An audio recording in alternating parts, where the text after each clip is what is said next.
언제 연락할까요? 어떻게 연락하면 될까요? 상대가 저에게 연락 올 확률이 있을까요? 재회 타이밍이 언제일까요? 근데 여러분, 그래서 뭐 하시려고요? 어차피 몇 달 뒤에 이별하고 또 헤어졌어요 하고 나타날 겁니다. 재회는 타이밍이나 기술에 의존하면 안 됩니다. 안녕하세요. 여러분의 행복한 연애를 응원하는 러브메이커입니다. 그렇게 재회해봤자 소용없습니다. 오늘은 진짜 재회를 위해서 해야 할 3가지에 대해서 알려드리도록 하겠습니다. 이 영상이 이해가 안 되면 아직 재회할 준비가 되지 않았다는 겁니다. 이 질문에 한번 답해 보시겠어요? 여러분이 재회하려는 목적은 무엇인가요? 대부분 이렇게 답합니다. 사랑하니까요. 네, 그러니까요. 사랑하는 사람과의 평범한 일상을 되찾고 싶으신 거 아니신가요?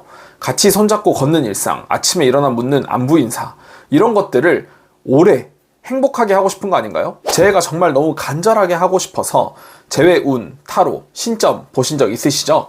한 번쯤은 있을 거라고 봅니다. 이번 달 재회 운이 좋다고 했어요. 기분 좋아서 연락 보내려고 준비하다가 혹은 연락을 기다리다가 시간이 지나면 왜 안 되는 거지? 상심하고 결국엔 감정이 폭발해서 상대를 설득하려고 하고 결국 차단 엔딩. 이 사이클을 계속 반복하고 계시지 않나요?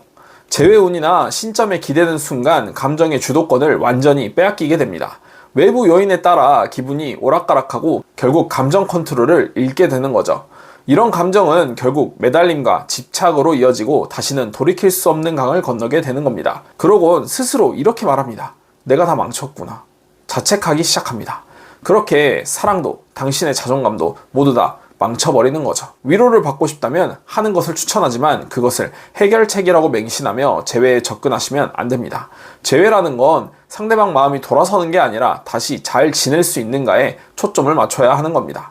그렇기 위해서 우리는 근본적인 문제를 해결해야 해요. 이런 생각 지금쯤 하고 계신 분들 있을 거예요. 짧은 연애만 반복할까요? 왜 나는 쓰레기들만 만나는 걸까? 왜 나는 불안형 연애를 하지? 왜 계속 의심하고 집착하는 걸까? 똑같은 패턴이 반복된다면 그것이 이별이라면 우연이 아닙니다. 실제 사례로 말씀드릴게요.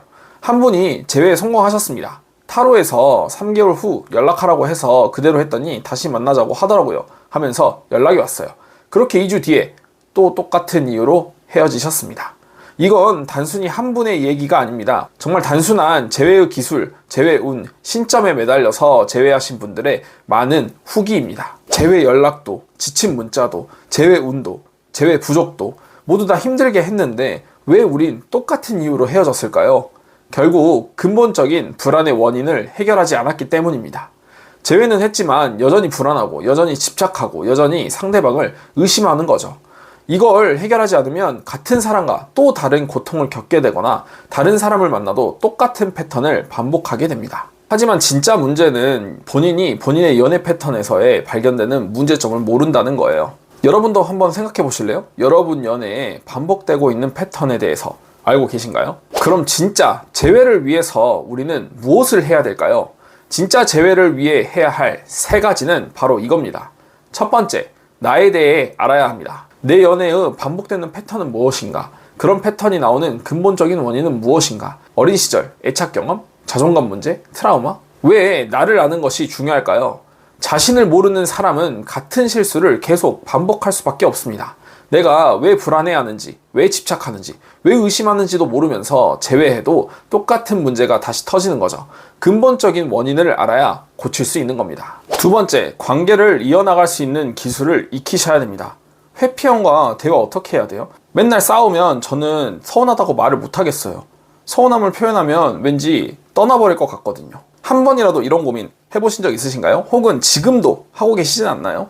그래서 관계를 이어나갈 수 있는 기술들이 중요한 겁니다. 대화의 기술, 감정 조절 기술, 불안할 때, 화날 때 어떻게 대처할 것인가, 이런 것들을 아셔야 하는 겁니다.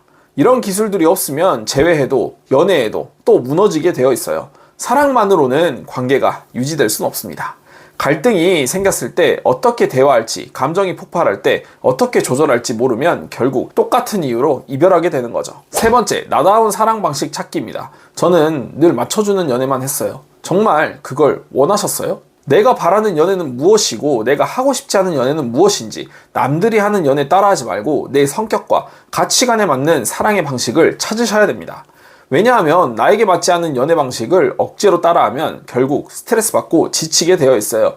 내가 원하는 연애가 뭔지 모르고 상대에게만 맞춰만 가는 의뢰 연애는 결국 나를 잃게 되고, 그렇게 되면 관계도 오래 갈 수 없습니다.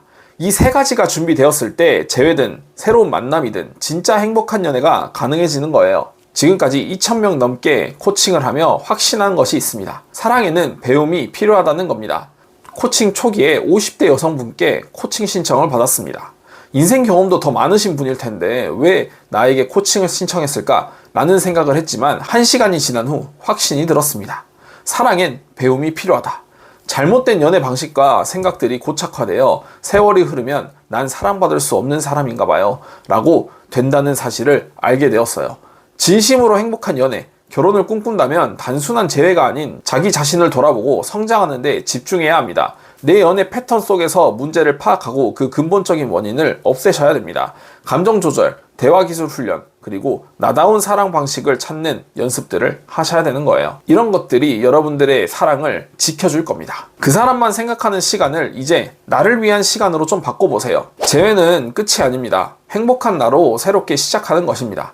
타이밍이나 기술에 의존하던 재회에서 내가 진짜 준비된 상태에서의 재회로 바꿔보세요. 근본적인 문제를 해결하지 않고서는 재회해봤자 시간 낭비입니다. 진짜 변화를 원하신다면 아래 링크를 통해 코칭 신청해보세요. 연애가 너무나도 힘든 여러분에게 연애를 이어갈 수 있는 힘을 드리겠습니다. 오늘 영상이 도움이 되셨다면 구독, 좋아요, 알림 설정 부탁드립니다. 여러분의 행복한 연애를 진심으로 응원하는 러브메이커였습니다. 그럼 다음에 봐요.